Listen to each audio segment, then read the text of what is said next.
Hello, it's Mary Maguire here, and I've decided this week to do some short lunchtime sessions around gender equality, and that's because this week we have International Women's Day, which is occurring on the 8th of March.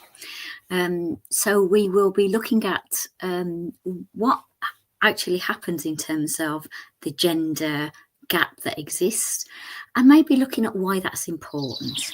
So the short version of it is International Women's Day, IWD 2025. A little bit about me before I carry on. I won't be doing the intro every day. So I'm Mary Maguire. I'm the founder of Agents to Change, which started in 2006 to start building up more inclusive workplaces. And in the last 5 or 6 years, I've really focused on helping women being successful in the workplace and building belonging at work. I'm the author of a number of books, including The Female Edge, which really is about helping women succeed, and The Inclusion Edge, which is helping all leaders succeed in building more inclusion in their organisation. Now, I've done previous lives which talks about why is that important, so I'm not going to do that today, but I wanted to talk about what is the focus every year. International Women's Day is the 8th of March. That happens to be on a Saturday this year. So I'll be every lunchtime for the next 5 days. I'll be talking about what are the issues, what are the implications, what we can do to make things easier and better. The theme this year, there's a new theme every year, is one that I think is particularly important, which is accelerate action. You know, what is it we can do to accelerate action and close the gaps that we know exist? So let me share with you a few of what we know already exists in the workplace. So one of the things that's become commonplace across Europe and quite a bit in the USA, although it's not statutory there, is reporting what is the gap between men and women in similar roles, in similar levels in organisations. That at the moment, the closing of that gap, certainly in UK and many of the European countries, is 40 plus years. It's a bit longer than that in the US, but there's quite a gap to close in terms of that gender pay gap. Now, a little bit about that. Gender pay gap really is measuring two things. It's measuring pure choices around pay per gender, but it's also measuring level of representation at different levels in the organisation. So if you happen to have a more male-dominated or female-dominated industry, your average to the larger population is likely to be greater in terms of pay and other things than it is for the minority population. That's in everything. So we know that the gender pay gap is part representation and part policies around pay and compensation. And I think it's just a tip of the iceberg. Women and women's equality is really the tip of the iceberg for inclusion, full stop. Because if we address the barriers that exist for women to be successful at the same rate, at the same speed, given the same opportunities as their male counterparts, we know that it opens the door for better equality for people based on race and ethnicity characteristics, based on things like LGBT status, based on things like disability status. So there's lots of reasons why, if we take it seriously in terms of gender and women in the workplace, we find that the benefits are there for everyone. So a few things to share with you. So I've said that it'll take us about 46 years minimum to get to a point where we are going to see a closure in that gap. And that's a long time, which is why the International Women's Day theme this year is really talking about really dealing with things. And what that requires is momentum. We're not seeing enough momentum in the workplace to actually move and towards close these gaps. What we know, and one of the best reports I know around women and their experience in the workplace is the one by McKinsey and Lean In, which is called Women in the Workplace. They publish it every year, it's freely available. You can get that report anywhere. What does that tell us? That tells us that the majority of the themes that we see as barriers to full inclusion, full representation, full equality on a gender basis are still the same as they were when they started these reports 10 years ago. Now, in COVID, we've seen some blips, both some of them helpful and some of them not helpful. But overall, we haven't seen much momentum in the changes.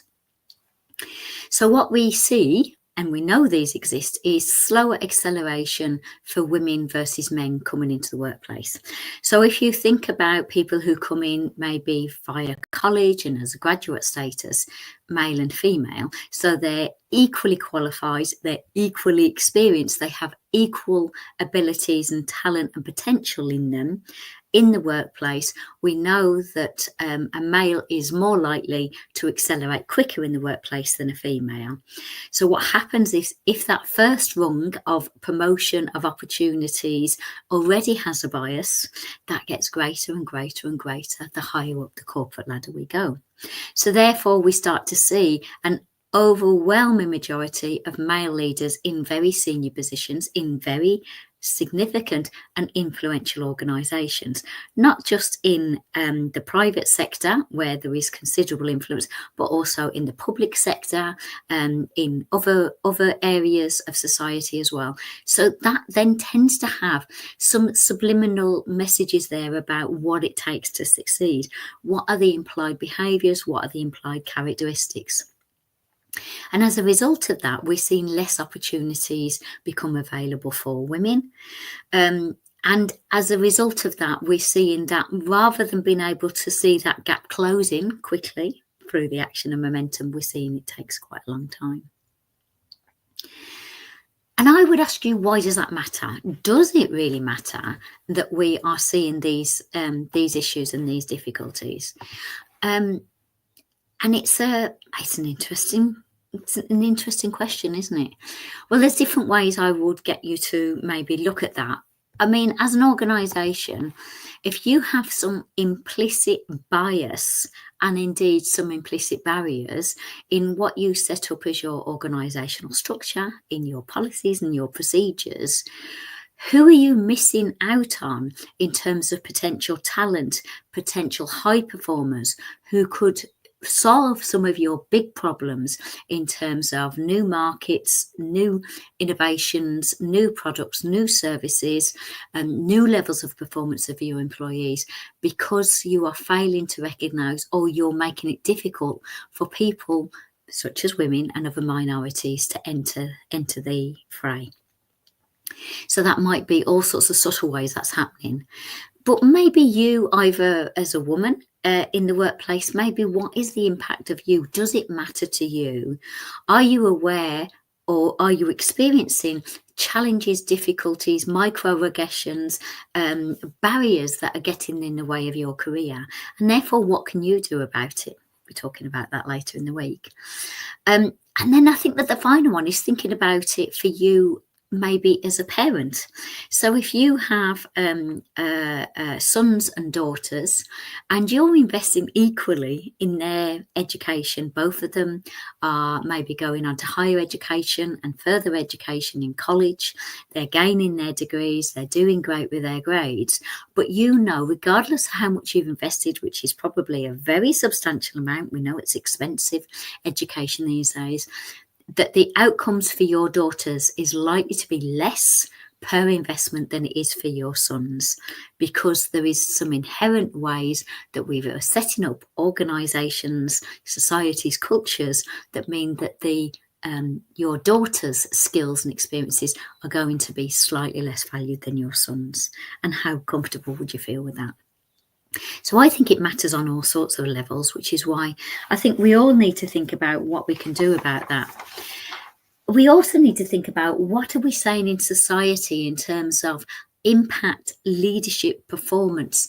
You know, who are the people that we are looking up to as leaders and saying, yes, that is the type of leadership I, as an individual, want to be influenced by, and what do we want to see in the organisations of tomorrow, in the political and the public domain of tomorrow, that will actually be something that serves all of us in society. And if that is overwhelmingly white and male and heterosexual and adheres to certain pretty negative masculine stereotypes, what is that doing to help move the needle in terms of an organisation and indeed a society that is more equal and more participative? And then the final thing to say, and it really comes down to this, really, it comes down to engagement. Who are we engaging, where, when and how, to help make a difference, to help accelerate that action that the theme is for this year? And I would say that we have a number of levers around that, but I think that the big one, particularly for both men and women in the workplace, is the organisation that you work in. What's the level of commitment your organisation has to equality of opportunity, in terms of addressing biases in processes, in terms of setting priorities and goals which start to address some of the imbalances that may exist in terms of representation at different levels, and what are the ways that they're thinking about the way that they're setting up policies, they're setting up processes, they're setting up the way that they go out and recruit people that either are contributing to the gaps that exist or actively working towards closing the gaps. So I think that there is a lot we can do at an individual level, but there's an awful lot we can do at an organisational level as well. And that's why I really encourage all of you to think about, as we look at this year, as we look at the opportunities that exist, what can we all do to accelerate action for people in their organisation, for women and other poorly represented groups. What I'm going to do is every day for about 15-20 minutes this week over lunchtime, well, lunchtime in the UK, it'll be morning in the US, I'm going to look at various ways that can do. So this is setting the scene about why it's important, why it matters, and where we can look at it. And we're going to take a theme each day. So I hope you can join me tomorrow, because tomorrow we're going to look at what exactly are the barriers that exist for opportunity and for participation. What can we do to be mindful for that at an individual level, at an organisational level, and indeed at a society level? So I hope you'll join me tomorrow. You can contact me either in the comments, you can leave a chat, leave a message, or you can email me, mary@agents2, that's the number 2, change.com. My details are in the channels that you'll be following. I want to say thank you very much for your time today, and I'm looking forward to chatting again tomorrow. Take care. Have a great one.